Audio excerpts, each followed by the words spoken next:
I'd like to welcome in now Senior Fellow for the Foundation for the Defense of Democracies, retired U.S. Navy Rear Admiral Mark Montgomery. Admiral, always great to see you. Still so many questions surrounding what's happening. The chairman of the Joint Chiefs of Staff, General Kane, most recently told reporters that American warplanes are striking naval drones, missiles, and launchers near the Strait of Hormuz. But the administration is not really providing a lot of specifics. What do you make of that? This is to be expected. I think, we're more than halfway into the 4 or 5 week air campaign that, has literally tens of thousands of targets in it that we're splitting up with the Israelis. I think we generally have been handling the targets to the south, which includes all the areas around the Straits of Hormuz. And we are definitely trying to attack there the drones, the anti-ship cruise missiles, the unmanned and manned small craft that can come out and attack a boat, and the mine storage facilities. And we're trying to remove all those so we can lower the military risks to conducting convoy ops sometime in the future. And Admiral, the Department of War, as you know, is now asking for this additional $200 billion, taxpayer dollars. President Trump has stated several times in various ways that the war is almost over. So why do you think this funding would be necessary? So I think first, there is going to be a big plus up in the defense budget. It should be about $1.15 trillion, which I think will be about a 28% increase in that budget. So that's about taking care of the problems in the future. This budget this supplemental to cover war costs should be about what's happened in the past, the munitions we utilize. Now, what we use to buy it, we might buy new munitions we've never bought before, or we might buy replacements for exactly what we used. But it should be about replacing the munitions, and then any extra operational costs, fuel costs, maintenance costs, things like that associated with it. I think the munitions cost of this, is going to end up in the $25 to $35 billion. The operations cost in the $20 to $30 billion. So to me, I can easily understand $50 to even $70 billion. $200 billion means that probably the Department of Defense and more broadly the executive branch is going to put in some other budgetary issues they have in the supplemental. Do you think this is also possibly a precursor or I guess maybe an indication that this war is going to last longer than a few weeks, possibly months? Well, I mean, if it's purely $200 billion for this war, that would pay for a lot more than 2 or 3 months. So I hope it's not that. But I think mostly it's about paying for about 2 months of war fighting between munitions and operational costs and some maintenance. And then it's also about, getting the department healthy for a future, conflict with a peer adversary like China. All right, Admiral. So let's switch now to the Strait of Hormuz. Iran still continues to, essentially have it shut down. President Trump just today calls NATO countries a paper tiger. He calls NATO itself a paper tiger, calls the countries and their leaders cowards for not wanting to help out. We are seeing these skyrocketing oil prices globally. The energy secretary now floating the prospect of removing sanctions on Iranian oil. We are seeing, though, some European nations, Japan and Canada, now offering to help secure safe passage for ships to be able to make it through the strait.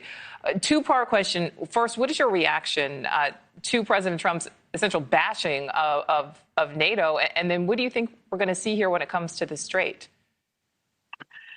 I'm disappointed in the NATO countries and some of our allies' responses to us, attacking a known terrorist state, a state listed as a terrorist by almost all of these countries as well, that has been, attacking and traumatizing its Arab neighbors and attempting to attack Israel and the United States' interests for 4 decades.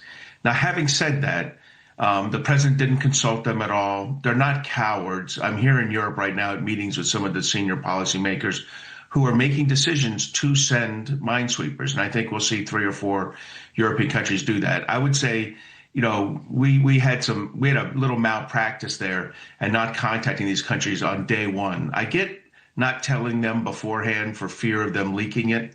Not sure I would have spoken to the Prime Minister of Japan the way the president did, but nonetheless, they're not cowards. They're pissed. And as a result, they've been probably slower than they should have been in saying that they support us and they'll provide them. But we're going to see minesweepers coming from these countries. That's legitimately what they can provide from European countries, and I think from Japan as well. And we may see an air defense destroyer from one or two countries. I would be disappointed if Australia didn't come in. They fought alongside us in almost every war for 115 years. They know exactly who Iran and the IRGC are, and they know it's the right thing to help us maintain freedom of navigation in the Straits of Hormuz. All right. So, Admiral, earlier today, President Trump claims that Iran's military capabilities have been destroyed, and he says the country essentially has no leader. Let's listen to what he said. Their Navy's gone. Their Air Force is gone.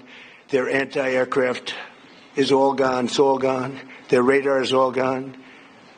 Their leaders are all gone. The next set of leaders are all gone. And the next set of leaders are mostly gone. And now nobody wants to be a leader over there anymore. We're having a hard time. We want to talk to them, and there's nobody to talk to. We have nobody to talk to. And you know what? We like it that way. All right. So nobody to talk to, according to President Trump there. What's your reaction, Admiral, to his comments, keeping in mind that we have not actually seen nor heard the new Supreme Leader? He did recently release that statement, but we have no actual proof of life.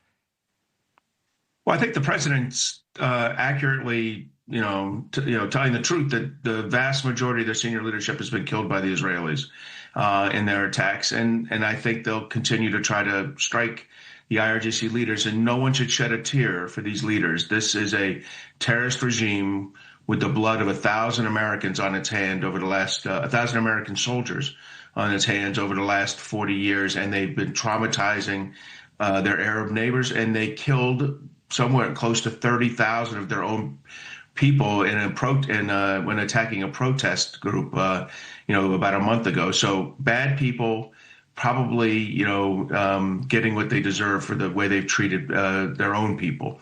Now, we have not destroyed all their military assets. He skipped over a few things there. They still have ballistic missiles. We're seeing them being launched into the Arab states and Israel, and they still have drones, and they still have mines.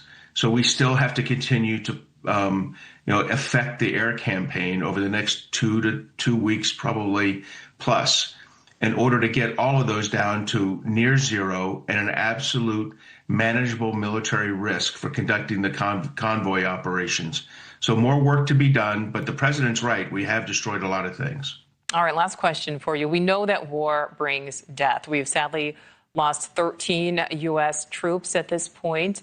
On the other side of things, we've seen a lot of civilian casualties in Iran and Lebanon. Iran's UN ambassador reports at least 1,300 there. Lebanon's health ministry reports more than 1,000 civilian deaths there, all as a direct result of this ongoing conflict. What is your reaction? And maybe more importantly, how could these civilian deaths, do you think, impact how the war proceeds, in the short and both in the long term? Yeah, thanks for asking, because it's important to differentiate between ourselves and Iran. We in Israel do not intentionally strike civilian targets. Civilians are often have been killed in U.S. or Israeli strikes, but the thing being targeted is a military target.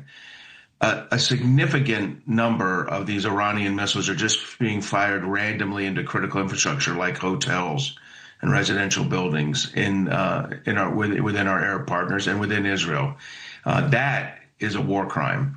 The United States, we make mistakes, we investigate them, but we don't intentionally target civilians. So I don't think these issues should have any long-term impact on how the United States prosecutes the remainder of this war. Rear Admiral Mark Montgomery, thank you as always.